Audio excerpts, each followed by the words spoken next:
Pela graça de Deus, nós estamos aqui reunidos em nome do Pai, do Filho e do Espírito Santo. Amém. Inspirai, Senhor, as nossas ações e ajudai-nos a realizá-las, para que em vós comece e termine tudo aquilo que fizermos. Por Cristo, Senhor nosso. Amém. Santa Maria, Mãe de Deus, rogai por nós. Seja bem-vindo, meu irmão. Seja bem-vinda, minha irmã. Hoje, dia 26 de maio de 2025, nós fazemos memória do grande São Felipe Neri, presbítero. Estamos na sexta semana do tempo da Páscoa e eu te convido a refletir comigo a liturgia de hoje. A palavra de Deus nessa liturgia é maravilhosa, mas antes, façamos a oração coleta pedindo a intercessão do grande São Felipe Neri. Ó Deus, que não cessais de elevar a glória da santidade àqueles que vos servem fielmente, concedei benigno que nos inflame o fogo do Espírito Santo, que ardia maravilhosamente no coração de São Felipe Neri. O nosso Senhor Jesus Cristo, vosso Filho, que é Deus, e convosco vive e reina, na unidade do Espírito Santo, por todos os séculos dos séculos. Amém. E a primeira leitura de hoje é retirada do livro dos Atos dos Apóstolos, capítulo 16, versículos do 11 ao 15. Embarcamos em Troade e navegamos diretamente para a ilha de Samotrácia. No dia seguinte, ancoramos em Neápolis, de onde passamos para Filipos, que é uma das principais cidades da Macedônia e que tem direitos de colônia romana. Passamos alguns dias nessa cidade. No sábado, saímos além da porta da cidade para um lugar junto ao rio, onde nos parecia haver oração. Sentados, começamos a falar com as mulheres que estavam aí reunidas. Uma delas chamava-se Lídia. Era comerciante de púrpura da cidade de Tiatira. Lídia acreditava em Deus e escutava com atenção. O Senhor abriu o seu coração para que aceitasse as palavras de Paulo. Após ter sido batizada, assim como toda a sua família, ela convidou-nos: se vós me considerais uma fiel do Senhor, permanecei em minha casa. E forçou-nos a aceitar. Palavra do Senhor. Graças a Deus. Veja, meus amados, aqui nós prosseguimos a nossa viagem com São Paulo. Percebemos também que ao dizer nós partimos, nós fomos para lá, o autor deste livro, São Lucas, está junto com São Paulo nessa viagem. Mas lembramos também que há alguns dias atrás, o Espírito Santo impediu Paulo e Barnabé de irem em algumas direções. O próprio Espírito os conduziu até essa região, para essa missão. É lindo quando nós percebemos que Deus orienta, Deus indica o caminho e Deus faz a obra. Claro, veja que Paulo percebe as mulheres ali bem dispostas, prontas para rezar, e uma delas, Lídia, já está com o coração aberto. E Deus tocou ainda mais nela para que acolhesse a palavra. Você está entendendo que Paulo é um instrumento de Deus, mas é Deus que converte o coração? É Deus que chama, é Deus que escolhe, é Deus que toca para que uma pessoa se converta? Às vezes a gente faz tanta coisa, busca várias estratégias humanas para que alguém se converta, mas nós nos esquecemos do principal: rezar, entregar a Deus. Ora, aqui nós percebemos o equilíbrio perfeito. Deus se utiliza de um instrumento humano para proclamar sua palavra, para anunciar o Evangelho. Claro, sim, sempre. Mas também é Deus que toca o coração. Às vezes, o instrumento foi utilizado para colocar a palavra de Deus ali naquele coração, mas às vezes o efeito não vai ser causado na hora. Às vezes o efeito acontece depois, dias ou até anos depois. Sim, porque Deus tem o seu tempo. Nem sempre o evangelizador vai ver o resultado da pregação. Nem sempre aquilo que você faz para a conversão de alguém, você vai ver rapidamente. O tempo de Deus é o tempo perfeito, é o tempo da graça. Que nós possamos sempre confiar. Ele continua realizando a obra da evangelização e se utiliza de cada um de nós. É o Espírito Santo de Deus que nos conduz nessa linda caminhada. Vamos juntos refletir também o Salmo de hoje, que é o 149, e o refrão diz assim: O Senhor ama seu povo de verdade. Cantai ao Senhor Deus um canto novo, e o seu louvor da Assembleia dos Fiéis. Alegre-se Israel em quem o fez, e Sião se rejubile no seu rei. Com danças glorifiquem o seu nome, toquem harpa e tambor em sua honra, porque de fato o Senhor ama o seu povo e coroa com vitória os seus humildes. Exultem os fiéis por sua glória e cantando se levantem de seus leitos, com louvores do Senhor em sua boca. Eis a glória para todos os seus santos. Veja que salmo maravilhoso, meus amados irmãos.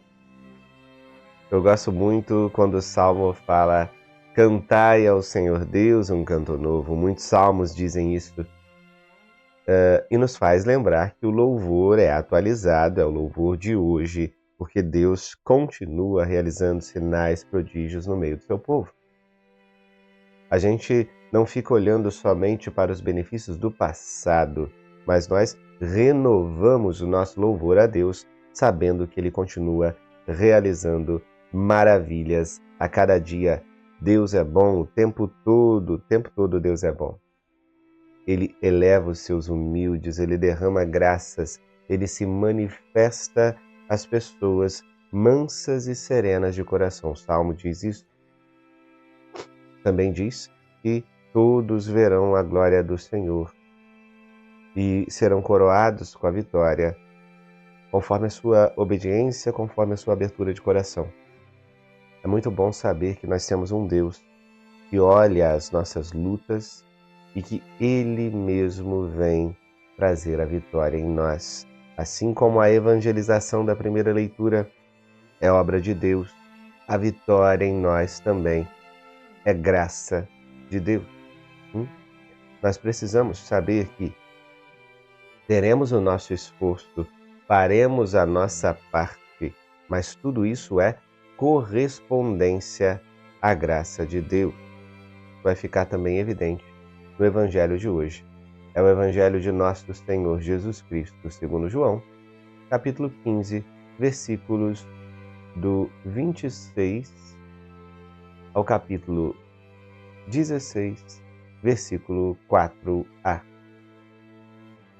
Naquele tempo, disse Jesus aos seus discípulos: Quando vier o defensor, que eu vos mandarei da parte do Pai, o Espírito da verdade que procede do Pai, ele dará testemunho de mim. E vós também dareis testemunho, porque estáis comigo desde o começo. Eu vos disse estas coisas para que a vossa fé não seja abalada. Expulsar-vos-ão das sinagogas, e virá a hora em que aquele que vos matar julgará estar prestando culto a Deus. Agirão assim, porque não conheceram o Pai, nem a mim. Eu vos digo isso para que vos lembreis de que eu o disse, quando chegar a hora. Palavra da salvação. Glória a vós, Senhor. Nós vemos que Jesus, durante muito tempo, ele já estava preparando o coração dos seus amados amigos, dos discípulos. Preparando o coração para a sua crucificação, mas preparando o coração também para a perseguição que todos eles enfrentariam e de fato enfrentaram. Jesus não deixaria aquele povo sozinho. o Espírito Santo, o Espírito da verdade, viria testemunhar, recordar todas as coisas. É o mesmo Espírito que preenche o coração dos cristãos de coragem na igreja nascente.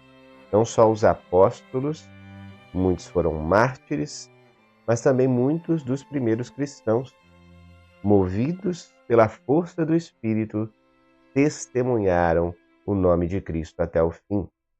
Nós, hoje também, que sofremos o martírio branco, que é sem o derramamento do sangue, nas redes sociais, as perseguições, quando as leis começam a fechar o cerco para praticamente tornar ilegal o culto público, a pregação pública da igreja, uma pregação séria, né? Porque uma pregação politicamente correta e insossa que não toca o coração, essa sim é permitida em todos os lugares e aí o mundo abraça. Por isso é tão ruim, né, quando o mundo, todos os políticos amam, idolatram um líder religioso. Quando o mundo está de mãos dadas com o evangelizador, algum problema aí tem, né? Claro que a gente tem que buscar o diálogo, mas sermos queridinhos das agendas globais, isso não é um bom sinal, porque essas agendas muitas vezes estão do lado oposto da evangelização. Mas nesse tempo, nós também precisamos do Espírito Santo para ter coragem, para confrontar, para não baixar a cabeça para nenhum sistema tirano que tente eliminar a nossa fé, eliminar a esperança cristã. Porque o servo não é maior que o Senhor. Nós também passaremos por dificuldades, mas um dia alcançaremos a vida eterna no céu. É o que Cristo nos promete. E Ele também nos envia esse Espírito Santo para nos fortalecer na caminhada, para que nós possamos suportar tudo o que for necessário. Nós temos que olhar com mais frequência para o céu, nós temos que perceber com mais frequência que há realidades sobrenaturais muito superiores ao nosso entendimento. Dessa forma, a vida aqui na Terra vai parecer para nós o que ela realmente é: uma passagem, um tempo finito, um momento que vai acabar, um período de transição para uma realidade eterna que nós devemos escolher: céu ou inferno. É o Espírito que vai nos conduzindo. A gente pede essa graça, a gente pede essa força do alto, que nos próximos dias virá sobre os apóstolos em Pentecostes. Mas nós pedimos também: renova em nós o Pentecostes, Senhor. Derrama teu Santo Espírito para que possamos ser testemunhas do teu amor no mundo inteiro. Louvado seja nosso Senhor Jesus Cristo, para sempre seja louvado. Estivemos e permaneceremos reunidos em nome deste Deus, que é Pai, Filho e Espírito Santo. Amém. Fiquem com Deus e até a próxima. Espera aí, não vai embora. Na descrição desse vídeo tem um convite para você, um link especial para que você participe da nossa jornada bíblica. Se você gostou dessa reflexão da palavra, vem para a nossa jornada bíblica. Vamos aprender com a palavra de Deus. Tem uma comunidade de pessoas que está estudando conosco. Descubra como entrar na nossa jornada bíblica. Você pode escanear esse QR Code, você pode clicar no link da descrição e participar conosco nessa jornada que vai mudar a sua vida. É um convite especial para você. E você que está acompanhando a liturgia dentro da jornada bíblica, aproveite todos os espaços, vá na comunidade, deixe o seu comentário abaixo desse vídeo e vamos cada vez mais movimentar este lugar de pessoas que querem amar mais a Deus. Um abraço para todos vocês. A gente se vê cada vez mais na jornada bíblica.